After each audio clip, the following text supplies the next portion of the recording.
Mansfield Fire Department Station 107, located on the Route 32 pipeline and in the center of one of Mansfield's busiest response districts. Built in 1952, originally for the Eagleville Fire Department, once housed 5 pieces of fire apparatus staffed by 2 career firefighters, now sits empty due to uninhabitable conditions. We're at the point right now where we can't even flush the toilet. The septic system is broken. We can't even open the doors to the equipment inside. The lolly pounds in the way. The doors don't seal great. So particulates coming in from there, they're going to make their way in here. Pretty poor conditions with rodents.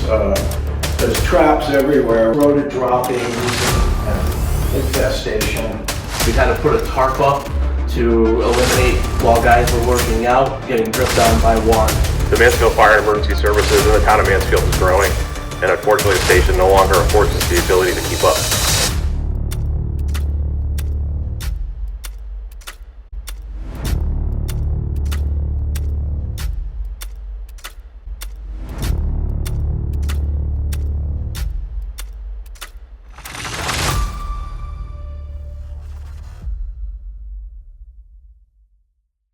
They bought a piece of fire apparatus, and people that were in the mill formed a brigade, and if there was a fire, they would go get the piece of apparatus right outside and be able to fight the fire theoretically. In 1941, they bought the Diamond T and started the process of purchasing a piece of land to build a firehouse where they could house the apparatus.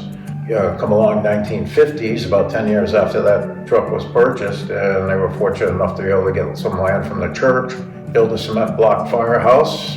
Come along a few years later, in the 60s, they decided that it would be a good idea to have somebody staff the station during the daytime in order to get the fire truck out so that the volunteers could get there.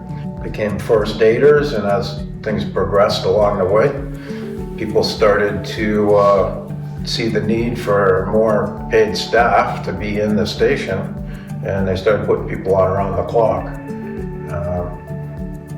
Again, they were starting to outgrow their station at that time, and they put a bed upstairs in the office so somebody could sleep overnight and get a fire truck out to a fire call. Really wasn't intended as a gathering place, but as things progressed throughout the years, it became a gathering place. That was the nature of the firehouse, was let's go down to the firehouse and maintain the truck. It was all scheduled stuff. And then, as things changed back then in the 50s and 60s, there became that need to have somebody was there that do that all the time. Services were working along pretty good as long as you had 60 plus volunteers in your fire department that were active, and they would leave their jobs and come to a scene, and the person on duty here would drive the apparatus to the scene, and the volunteers would render care and take care of the fire. And this building, unfortunately, was never designed to house those people that you're talking about.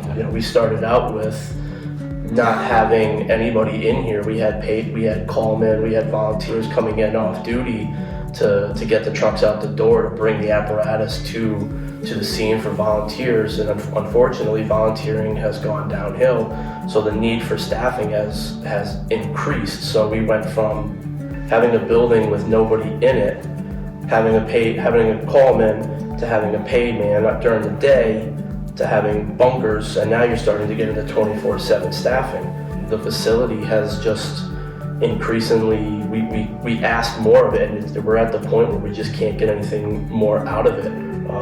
We've expanded the bunk rooms, we've turned closets into day rooms, we've turned closets into bunk rooms, we've eliminated closet space, we've taken away kitchenettes. We're traveling up and down stairs to utilize the only bathroom and shower facility downstairs.